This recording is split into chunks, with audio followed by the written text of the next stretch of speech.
আসসালামু আলাইকুম প্রিয় দর্শক, রুবেল টেক বিডি চ্যানেলের পক্ষ থেকে আমি রুবেল হোসেন আপনাদেরকে জানাই স্বাগতম। প্রিয় দর্শক, আবারও হাজির হলাম গুরুত্বপূর্ণ আপডেট কিছু নিউজ নিয়ে। দর্শক অবশ্যই ভিডিওটি শেষ অবধি দেখবেন। দেশ এবং দেশের বাইরে হলে সেটি কমেন্ট বক্সে লিখে জানিয়ে দেবেন, আর অবশ্যই একটি লাইক দিবেন। দর্শক, আপনাদের কাছে ছোট্ট একটি অনুরোধ, চ্যানেলে নতুন হলে সাবস্ক্রাইব করে পাশে থাকা বেল বাটনটি অবশ্যই অল করে দেবেন, কারণ পরবর্তী আপডেট নিউজ সবার আগে পাওয়ার জন্য। দর্শক, আর দেরি নয়, মূল ভিডিওতে যাওয়া যাক। এই মহিলাকে সে রেপ করেছে, তার বয়স্ক মহিলাকে কতটা কুলাঙ্গার, সে রেপ করে সে যখন মহিলাকে হত্যা করেছে, মহিলা বাধা দিচ্ছিল। সাবেক আইজিপি জনাব বেনজির কি ফাঁদে পড়ছেন বা পড়ে গেছেন?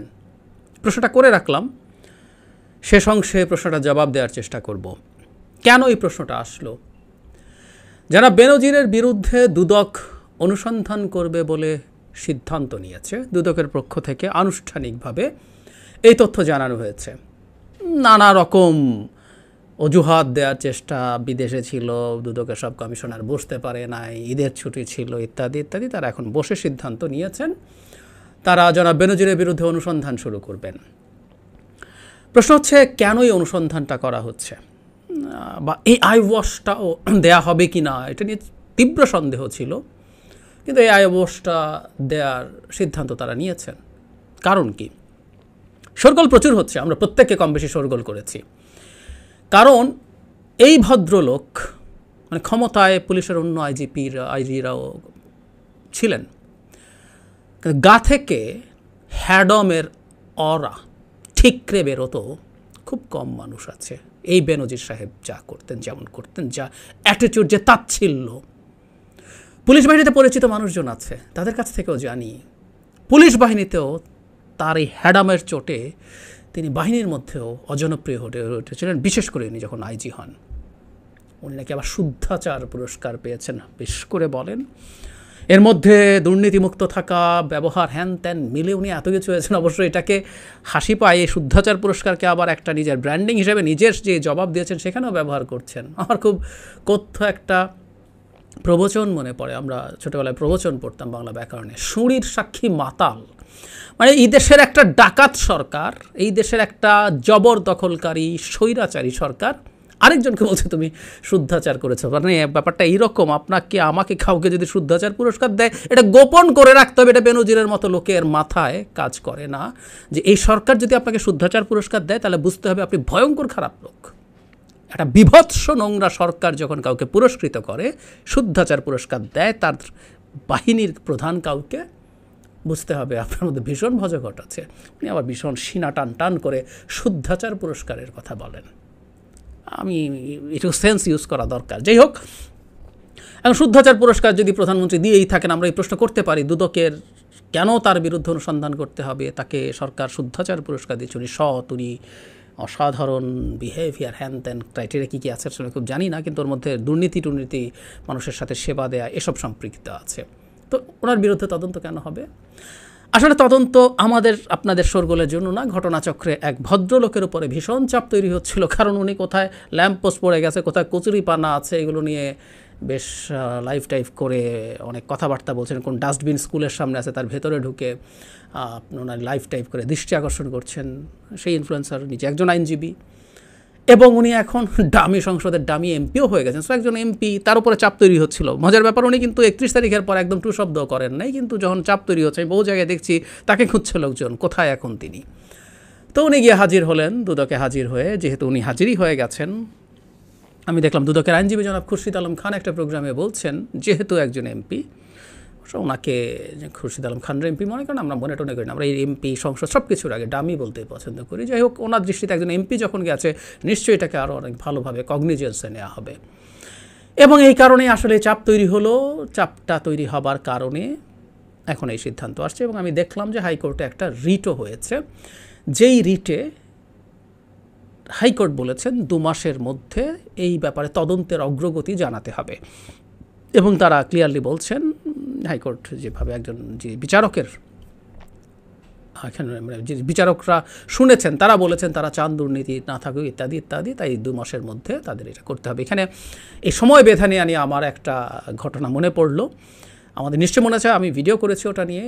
এসালমের মানি লন্ডারিং নিয়ে ডেইলি স্টার যখন রিপোর্ট করেছিল, তখন হাইকোর্টের একটা বেঞ্চ এরকম সময় বেঁধে দিয়েছিল অগ্রগতি জানানোর জন্য, এবং ওখানে আরেকটা গুরুত্বপূর্ণ শোকজ ছিল দুদক, BFIU Bangladesh financial intelligence unit, CID এদের প্রতি, যে এই যে মানি লন্ডারিং হয় তোমরা কি করো, এই যে দুর্নীতি হয় তোমরা কি করো, শোকজ করেছিল। কারণ এই যে আজকে এরা সবাই মিলে, আমি এই কথাটা বলছিলাম, আজকে আমরা স্বর্গর করছি এবং জনৈক দামি এমপি দুদকে গেছেন, তার আগে দুদকের কাজটা কি? এই যে জনাব বেনজির যতদিন পদে ছিলেন তখন কি হয়েছিল, কি করেছেন তারা? মানে আপনি যদি খুব সিম্পলি আপনি যদি লিস্ট একটা দুর্নীতির বিরোধী কমিশন হিসেবে কাজ করেন, আপনার কাজই হবে এই ধরনের গুরুত্বপূর্ণ পদে যারা থাকে তারা কি করছে না করছে সেগুলোর দিকে দৃষ্টি রাখা। যে সম্পদের কথা বলা হয়েছে এগুলো তো রাতারাতি সকালবেলা একদিনে হয়ে যায় নাই। এমনকি জনাব বেনজির তার ব্যাখ্যায় 14 সালের আগে তার সম্পত্তি দেখাইতে পারেন নাই, যখন উনি ঢাকার মেট্রোপলিটন পুলিশের কমিশনার হয়েছেন তার আগে। পারিবারিক ব্যবসা শুরুই হয়েছে 14 সাল থেকে। সুতরাং উনি কীভাবে কী ব্যবসা করছেন, কীভাবে লোন পাচ্ছেন, লোনের কত টাকা ইউজ হচ্ছে, কী হচ্ছে না হচ্ছে, সম্পত্তির মূল্যমান কী, এগুলো তো দুদক এমনিতেই করার কথা ছিল। ওটা আমরা খুব ভালো মতো জানি। জনাব বেনজিরের বিরুদ্ধে তদন্ত করবে দুদক। ওনার যে হ্যাডাম ছিল ক্ষমতায় থাকাকালীন সময়ে বা পরেও, এখনও কী হয়েছে আমি আমার প্রথম ভিডিওতে বলেছি, মূলত মাফিয়াদের মধ্যে ফাইট। উনি একটা মাফিয়া গ্রুপের পার্ট হয়েছেন, যে পত্রিকা তারাও একটা মাফিয়া গ্রুপ। এই সরকারের অধীনে তারা কী কী করেছে আমরা দেখেছি, তো খুব ভালোভাবে দেখেছি। এটার ওনার প্রকাশ্যে ভিডিও পাওয়া যায়, যে কেউ খুঁজে দেখে নেবেন, প্রকাশ্যে কীভাবে এই সরকারকে তোয়াজ করছে, তেল দিচ্ছে। সো এদের মধ্যকার সংঘাতে এখন এগুলো বেরিয়ে এসছে। আপনি এই অভিযোগ করলে কি হতো? জবাব তো দূরে থাকুক, আমাদের জীবন নিয়ে সংশয় তৈরি হতো। উনি এখন খুবই সফটভাবে বলার চেষ্টা করছেন, নিজেকে ডিফেন্ড করার চেষ্টা করছেন। তো এই কারণে বেরিয়েছে, এবং এই দুদক এখন শেষ পর্যন্ত একটা তদন্তের কাজ করলো। আমরা যদিও জানি না, হাইকোর্ট বলেছে 2 মাসের মধ্যে দিতে হবে। আবার যেটা হলো এসালামের ক্ষেত্রে যেটা হয়েছিল, রিট হয়েছিল, পরে সুপ্রিম কোর্টের মানে আপিল বিভাগ সেই 2 মাসের যে রুল দিয়েছিল সেটা বাতিল করে দিয়েছে। দিয়ে অবশ্য তারা বলেছে হ্যাঁ তার বিরুদ্ধে তদন্ত করতে দুদক তার এক্সিস্টিং যে ক্ষমতা আছে সেই বলেই তদন্ত করতে পারবে, কিন্তু ওই যে টাইম ফ্রেম ভেঙে দিয়েছে। সুতরাং বেনজিরের ক্ষেত্রেও একই ঘটনা ঘটার সম্ভাবনা আছে। রিট হবে, রিট হয়ে এটা স্থগিত হবে, পরে আপিল বিভাগে শুনানি হয়ে, যেহেতু আমাদের একটা প্রেসিডেন্স আছে, আইনের ক্ষেত্রে প্রেসিডেন্স খুব গুরুত্বপূর্ণ, দেখা যাবে যে ওই প্রেসিডেন্স দেখিয়ে এটা বাতিল করে দিবে। সুতরাং এই যে টাইমের যে ফ্রেম বেঁধে দেওয়া হলো, এইসব ফ্রেম থাকবে না। ফ্রেম থাকলেই বা কি, বহু সময় হাইকোর্ট নানান কিছুর টাইম ফ্রেম বেঁধে দিয়েছে, রুল দিয়েছে, কে পৌঁছে কাকে। কথা হচ্ছে আপনার আমাকে বুঝতে হবে, কিন্তু যেন বেনজিরের মতো ক্ষেত্রে দুদক টুদক এগুলো বুঝবে না। সো এটা স্থগিত হতে পারে, না হলে এসব রুলে কিছু আসে যায় না। কিন্তু আদতে তদন্ত হবে কি না, কী হবে না হবে, সেটা নিয়ে কথা বলতে চাই। আমি আমার প্রথম ভিডিওতে একটা কথা বলেছিলামও, যে একটা আই ওয়াশও দেওয়ার চেষ্টা সম্ভবত হবে না, কিন্তু যদি হয়, প্রচুর চাপ যদি তৈরি হয়, যদি সেরকম একটা আই ওয়াশের দিকে সরকারকে যেতে হয়, তার ফলও আসলে কিছুই হবে না, হওয়ার কোনো কারণ নেই। আমরা বহু সময় দেখেছি সরকার সাথে জড়িত বিভিন্ন লোককে দুদক নিয়ে, আমরা এই দুদকেরই আসলে 2টো রোল আছে। দুদক হচ্ছে, আপনি যদি বিরোধী হন, আপনাকে যদি হয়রানি করতে চায়, আপনাকে দেশের সর্বোচ্চ করাপ্ট মানুষ বানিয়ে ফেলবে, অথচ আপনার সামনে দিয়ে ভয়ঙ্কর সব কিছু ঘটে গেল। বেগম খালেদা জিয়ার ক্ষেত্রে আমরা দেখলাম, মানে ভয়ঙ্কর কিছু ঘটে গেলে আপনি চুপ করছেন না। বেগম খালেদা জিয়ার ক্ষেত্রে, ডক্টর ইউনূসের ক্ষেত্রে, এবং বিডি নিউজ 24-এর সম্পাদকের বিরুদ্ধেও চার্জশিট দিয়েছে আমরা দেখলাম।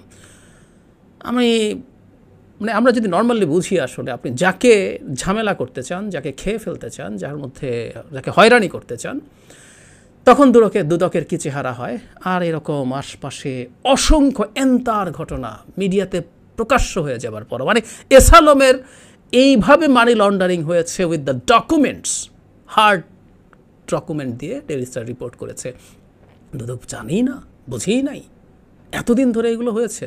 অথচ তারা ডক্টর ইউনূস কোথায় পান থেকে চুন খসালেন, বেগম খালেদা জিয়া কোথায় পান থেকে চুন খসালেন, সেগুলো খুঁজে বেড়াচ্ছে। সুতরাং আগেও আমরা দেখেছি সরকার দলের কাউকে ডাকা হয়েছে দুদকে, এবং দিনের শেষে তাদের কাজ হচ্ছে, মানে বিরোধীদেরকে আপনি হয়রানি করে ঝামেলায় ফেলে বিপদে ফেলবেন, আর সরকারি দলের কাজ হচ্ছে তাকে ডাকবেন, কয়েকদিন তদন্ত ভাব করবেন, খেলে সার্টিফিকেট দিবেন, না আমরা কোনো খারাপ কিছু পাইনি, উনি ভালো লোক, উনি সহি লোক, ওনার চরিত্র ফুলের মতো পবিত্র। সুতরাং জনাব বেনজিরের ক্ষেত্রে কি হবে, যেহেতু একটা তদন্ত শুরু হলো, সরকার এখন বলতে পারবে অভিযোগ এসছে, দেখো দুদক তো তদন্ত করছে, দুদক নিজেও বলবে হ্যাঁ আমরা তদন্ত শুরু করেছি, এবং আমাদের যা ঘটে after some 1 or 2 months or 3 months আমরা আসলে চুপ হয়ে যাই, চুপ হয়ে যাব। কারণ এই দেশে একটার পর একটা ঘটনা আসতে থাকবে যাতে আর এগুলোর কোনো রকম কোনো ইয়ে নেই। কারণ একটা তদন্ত শুরু হয়েছে, অগ্রগতি হবে, করতে করতে ওকে ডাকবো তাকে ডাকবো, চার্জশিট হবে, ওই করব, কিছু আসবে যাবে না। কেন আসলে জনাব বেনজিরকে কোনো রকমভাবে তার এই অবৈধ সম্পদ অর্জনের জন্য কিছু করা হবে না, তার কথা আমি আগেও একটা ভিডিওতে বলেছি, আমি আবারও কনফিডেন্টলি বলছি। তাকে ডাকা হলো, এই ডাকাটা আসলে শেষ পর্যন্ত পেরে না উঠে ডাকা হয়েছে, মানে তাকে ডাকা হয়নি এখনও, তার বিরুদ্ধে তদন্ত করা হচ্ছে। মানে আপনি সরকারকে ফুল সার্ভিস দিয়ে তার পক্ষে লাঠিয়ালি করে, আপনাকে যে ব্ল্যাঙ্ক চেক দেওয়া হয়েছিল তুমি ইচ্ছা মতো কামাও, যা ইচ্ছা তাই করো, সেটা করে যদি আপনি আসলে তদন্ত করে বিচারের সম্মুখীন হন, এই সরকারের ক্ষমতায় থাকার প্রধান ভিত্তিটা নড়ে যাবে। পুলিশ জনাব বেনজির, যার বাড়ি গোপালগঞ্জ, সেই ভদ্রলোক যদি এত কিছু করার পর যদি শেষ পর্যন্ত তার বিচার হয় এবং তার সম্পত্তি দুর্নীতি নিয়ে তাকে কোনো ঝামেলা ফেস করতে হয় সিরিয়াসলি, এত প্রিয়ভাজন, এত হ্যাডা, মানে উনি মানুষকে মানুষ মনে করতেন। আমি ওনাকে পদে থাকা অবস্থায় বহু সময় দেখেছি, সেটা র্যাবের ডিজি থাকা, আইজিপি থাকার সময়, অরা তার চারদিক ঘিরে রাখতো একটা হ্যাডামের অরা। কতটুকু ক্ষমতাসীনদের কতটুকু আস্থাভাজন এবং প্রিয়পাত্র হলে ওই রকম নোংরা হ্যাডামের অ্যাটিটিউড তৈরি আমরা বুঝি। তো সেই লোকটাকে যদি শেষ পর্যন্ত যে কোনো কারণেই হোক, এই মাফিয়া তার সাথে ওর সাথে আরেক মাফিয়ার ঝামেলায় হোক, যেভাবে হোক তাকে যদি কিছুটা মূল্য দিতে হয়, ওই পদে যাওয়ার মানুষ খুঁজে পাওয়া টাফ হবে। কারণ সবাই মনে করবে আরে বাবা এত কাছের মানুষ, যে সবচেয়ে লোভনীয়, মানে পুলিশের সর্বোচ্চ পর্যায়ে সবচেয়ে লোভনীয় 3টা পদ হচ্ছে DMP commissioner, DG RAB, IGP, 3টাই ছিলেন এই ভদ্রলোক। জাস্ট এক্সটেনশনটুকু পান নাই কোনো একটা কারণে শেষ পর্যন্ত, এছাড়া সব কিছু উনি হয়েছেন, সব কিছু ওনার পক্ষে গেছে।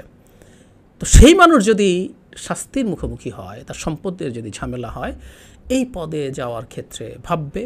এবং যেহেতু সে যদি কেউ যায়ও, পদের প্রতি একটা ইয়ে আছেই, সে যখন তার অবৈধ সম্পদ অর্জন করতে নিজেকে কিছুটা রেস্ট্রিক্ট করে, তাহলে সে সার্ভিসও কম দেবে। ইচ্ছে মতো লুটপাট যদি না করে, আমি আমার লুটপাটের পরিমাণ অনুযায়ী সার্ভিস দেবো। সুতরাং সার্ভিস যদি পুলিশ কোনোভাবে কম দিতে শুরু করে, সরকারের জন্য ক্ষমতায় থাকা will really be very tough. সুতরাং জনাব বেনজিরের কিচ্ছু হচ্ছে না, কমিটি হলো, কমিটি তদন্ত করবে, তদন্ত চলতে থাকবে। এবং উনি যেহেতু ডক্টর ইউনূস না, উনি যেহেতু বেগম খালেদা জিয়া না, ওইসব তদন্তের রিপোর্ট, একটা চার্জশিট দেওয়া হলো, মামলা, লটস অফ ইস্যুস, কিচ্ছু হবে না। উনি বহাল তবিয়তে থাকবেন, উনি ঘুরে বেড়াবেন, মাস্তি করবেন, কোনো সন্দেহ নাই। এবং খুব সম্ভাবনা আছে after some months or years উনি দ্রুতকার সার্টিফিকেট পেয়ে বেরিয়ে আসবেন। বেনজির ভাইয়ের চরিত্র ফুলের মতো পবিত্র, নির্বাচন করবেন, এমপি হবেন, মন্ত্রী হবেন, এটাই হবার কথা।